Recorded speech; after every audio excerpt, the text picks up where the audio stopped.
بسم اللہ الرحمن الرحیم۔ حضرت سلیمان علیہ السلام اور ملکہ سبا کا واقعہ۔ ملکہ سبا بلقیس کے بارے میں پڑھنے سے پہلے ایک چھوٹا سا تعارف حضرت سلیمان علیہ السلام کے بارے میں جاننا ضروری ہے۔ حضرت سلیمان علیہ السلام اپنے والد داؤد علیہ السلام کے بعد بنی اسرائیل کے بادشاہ بنے اور انہیں نبوت عطا ہوئی۔ آپ نے اللہ تعالیٰ سے دعا مانگی تھی کہ آپ کو ایسی حکومت عطا کی جائے جو آج سے پہلے کسی کو نہ ملی ہو اور نہ آئندہ ملنی ہو۔ اللہ نے آپ کی دعا قبول فرما لی اور آپ کو ہوا، جنات، پرندوں اور جانوروں تک پہ حکمرانی عطا کی۔ آپ پرندوں اور جانوروں کی بولیاں سمجھ لیتے تھے۔ جنات آپ کے حکم سے عمارات بناتے، سمندر سے موتی نکال کر لاتے اور ہر وقت دستہ بستہ آپ کے دربار میں کھڑے رہتے۔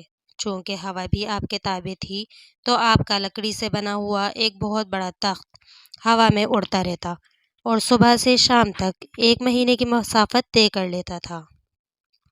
حضرت سلیمان علیہ السلام نے فلسطین کے شہر یروشلم کے مشرقی حصے میں ایک عمارت تعمیر کی جسے تاریخ میں ہیکل سلیمانی کے نام سے جانا جاتا ہے۔ اس عمارت کا بنیادی مقصد عبادت اور تابوت سکینہ کے لیے ایک محفوظ جگہ مہیا کرنا تھا۔ تابوت سکینہ نامی یہ مقدس صندوق جو حضرت آدم علیہ السلام کو دیا گیا اور ان سے ہوتا ہوا حضرت سلیمان علیہ السلام تک پہنچا۔ اس میں مختلف انبیاء اکرام کے تبرکات، حضرت موسیٰ علیہ السلام کا عصا اور توریت کا اصل نسخہ رکھا تھا۔ یہ عمارت حضرت سلیمان علیہ السلام نے جنات سے تعمیر کرائی جو دور دراز پہاڑوں سے بڑی بڑی چٹانیں اٹھا کر لائے اور پھر گہرے سمندروں سے موتی نکال کر اس کی تزئین اور آرائش کی۔ چونکہ یہ عمارت بنی اسرائیل کے نبی نے تعمیر کی تھی اور اس کے اندر تابوت سکینہ رکھا تھا، یہی وجہ تھی کہ اسرائیلی قوم کے نزدیک یہ ایک متبرک ترین عبادت گاہ کا درجہ حاصل کر گئی۔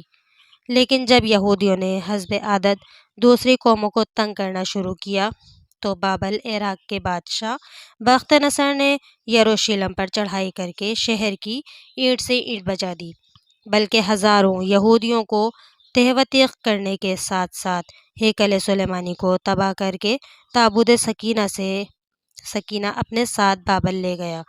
یاد رہے یہ ہیکل 2 بار تعمیر ہوا اور 2 بار ہی شاہ بابل بخت نصر اور پھر رومیوں کے ہاتھ تباہ ہوا۔ یہ سب واقعات قبل از اسلام کے ہیں۔ تاریخ کی گہرائی میں جائیں تو علم ہوتا ہے کہ سب سے پہلے حضرت سلیمان علیہ السلام کے جد امجد حضرت یعقوب علیہ السلام نے اس جگہ مسجد تعمیر کر کے اللہ کی عبادت شروع کی تھی اور اس کے بعد حضرت سلیمان علیہ السلام نے اسے دوبارہ تعمیر کرایا۔ یہودی اسے ہیکل سلیمانی تو ہم مسلمان مسجد اقصی کہتے ہیں، کیونکہ واقع معراج النبی صلی اللہ علیہ وآلہ وسلم کی مناسبت سے سورۃ الاسراء میں اسے یہ نام مسجد اقصی دیا گیا ہے۔ چلیں اب چلتے ہیں حضرت سلیمان علیہ السلام اور ملکہ سبا بلقیس کی کہانی پر۔ ملک یمن کے پاس ایک قبیلہ آباد تھا جس کا نام سبا تھا۔ یہاں کے لوگ سورج کی پوجا کرتے تھے اور ان کی حکمران ایک نہایت خوبصورت خوبرو ملکہ سبا بلقیس تھی۔ ایک دن کا واقعہ ہے کہ حضرت سلیمان علیہ السلام ایک مہم پر تھے۔ انہوں نے دربار لگایا سب سپہ سالاروں سے رپورٹ لینے کے لیے۔ جن و انس، جانور اور پرندے سب کے سب حاضر ہوئے، مگر ان کا چہیتا پرندہ ہدہد غائب تھا۔ آپ نے پوچھا ہدہد کہاں ہے، پر وہ نظر نہ آیا تو سلیمان علیہ السلام نے فرمایا ایسے موقع پر ہدہد کا غائب ہونا بڑا جرم ہے۔ اگر وہ اپنی غیر حاضری کی معقول وجہ پیش نہ کر سکا تو اسے ذبح کر دیا جائے گا۔ ابھی یہ گفتگو ہو ہی رہی تھی کہ ہدہد حاضر ہو گیا۔ پوچھا گیا تم کہاں تھے؟ ہدہد نے بڑے احترام سے جواب دیا، اے اللہ کے پیغمبر، میں اڑتے اڑتے جنوب میں ایک ایسے ملک پہنچ گیا جہاں لوگ شرک میں مبتلا دیکھے۔ وہ سورج کی پوجا کرتے ہیں۔ ان کی ملکہ بڑی شان و شوکت والی اور ایک عظیم الشان تخت کی ملکہ ہے اور وہ بھی سورج کی پوجا کرتی ہے۔ وہ اپنے بہت بڑے تخت پر بیٹھ کر حکومت کرتی ہے۔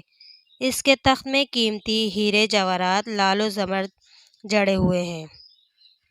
قوم یمن پر ملکہ سبا کی حکومت تھی اور جنوب عرب کے کئی علاقے بھی ان کی حکمرانی میں تھے۔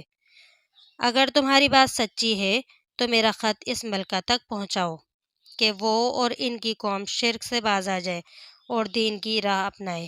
خط پہنچانے کے بعد وہاں بیٹھ کر سنو وہ کیا رد عمل اختیار کرتے ہیں، اور پھر آ کر مجھے خبر دو۔ حضرت سلیمان علیہ السلام نے ہدہد کو حکم دیا اور خط لکھوایا۔ حضرت سلیمان علیہ السلام نے ملکہ بلقیس کو مخاطب کر کے کہا، بسم اللہ الرحمن الرحیم، یہ مکتوب سلیمانی کی طرف سے ہے۔ اللہ رحمان و رحیم کے نام سے شروع کیا گیا ہے۔ یہ مضمون ہے کہ میرے مقابلے پر سرکشی نہ کرو اور مسلم اور مطیع بن کر میرے پاس حاضر ہو جاؤ۔ سورہ نمل۔ یہ خط دراصل ملکہ سبا اور اس کی قوم کی طرف سے دعوت اسلام تھی۔ انہیں شرک سے ہٹا کر توحید کی طرف لانا تھا۔ ہدہد نے خط لے کر جا کر ملکہ بلقیس کی گود میں گرا دیا۔ اس وقت گرایا جب وہ سورج کی پرستش کے لیے معبد جا رہی تھی۔ ملکہ حضرت سلیمان علیہ السلام کا خط پڑھ کر حیران رہ گئی اور اس نے دربار بلوایا۔ ملکہ کے دربار میں اس وقت 300 کے قریب سردار بیٹھے تھے۔ انہوں نے جب خط پڑھا تو وہ تپش میں آ گئے اور کہا کہ یہ ہماری توہین ہے، ہمیں اس کا سخت جواب دینا چاہیے۔ مگر ملکہ بہت سمجھدار تھی۔ اس نے انہیں سمجھایا کہ خط سے پتہ چل رہا ہے یہ کوئی عام شخص نہیں ہے، خدا کا پیغمبر ہے، ہمیں حکمت سے کام لے کر اسے آزمانا چاہیے۔ اگر یہ واقعی اللہ کا نبی ہے تو تحائف قبول نہیں کرے گا، پھر ہم ایمان لے آئیں گے۔ کافی بحث کے بعد یہ طے پایا کہ حضرت سلیمان علیہ السلام کی خدمت میں پہلے تحائف بھیجے جائیں اور انتظار کیا جائے۔ ہدہد یہ ساری گفتگو سن رہا تھا۔ اس نے آ کر حضرت سلیمان علیہ السلام کو ساری بات بتا دی۔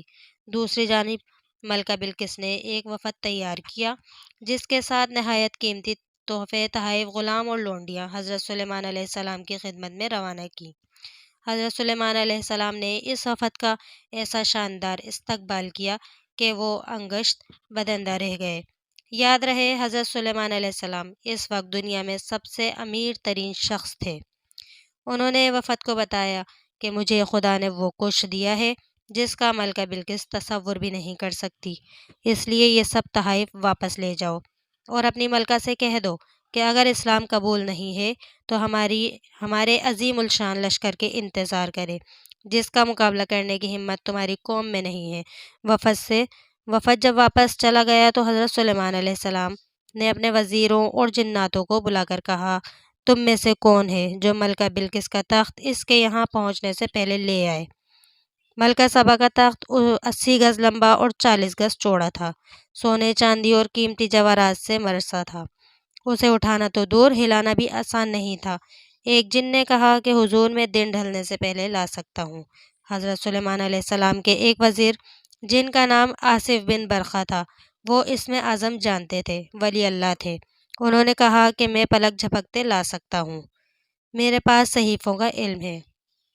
حضرت سلیمان علیہ السلام آصف بن برخا کو حکم دیا اور ملکہ کا تخت لمحوں میں حضرت سلیمان علیہ السلام کے سامنے ان کی کرسی کے برابر میں موجود تھا۔ حضرت سلیمان علیہ السلام نے تخت حاضر ہو جانے کے بعد اس پر لگے ہیرے جواہرات اور دیگر قیمتی اشیاء ہٹانے کا حکم دیا تاکہ اس کی شناخت باقی نہ رہے اور ملکہ کا امتحان لیا جا سکے۔ جب ملکہ حضرت سلیمان علیہ السلام کی سلطنت میں حاضر ہوئی تو اس کا پرتپاک استقبال ہوا۔ اسے ایک ایسے محل میں لے جایا گیا جس کا فرش ایک مخصوص شیشے کا بنا ہوا تھا، جسے دیکھ کر گمان ہوتا تھا کہ شاید پانی کا چھوٹا سا تالاب ہو۔ لہٰذا جب ملکہ اس محل میں داخل ہوئی تو فریب نظر کا شکار ہو کر اپنے لمبے شاہی لباس کو دونوں ہاتھوں سے اوپر کر لیا تاکہ بھیگ نہ جائے، لیکن فرش پر قدم رکھنے کے بعد ملکہ کو یہ جان کر حیرت اور شرمساری محسوس ہوئی کہ یہ پانی نہیں بلکہ فرش پہ لگے شیشے کا عکس ہے۔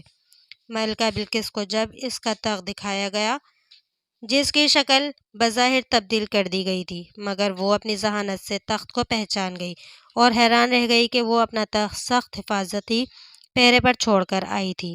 اسے اس بات کا یقین ہو گیا کہ جو شخص اس کے اتنے بھاری بھرکم تخت کو اتنی کم مدت میں یمن سے 1500 میل دور یروشلم کے شہر لا سکتا ہے وہ یقیناً خدا کا پیغمبر ہے۔ یہ سب معجزات دیکھ کر وہ اور اس کے تمام لشکری حضرت سلیمان علیہ السلام کے ہاتھ پر مسلمان ہوئے اور کفر و شرک کی دنیا چھوڑ کر توحید کا پرچم تھاما اور یمن اور جنوبی عرب میں اسلام پھیل گیا۔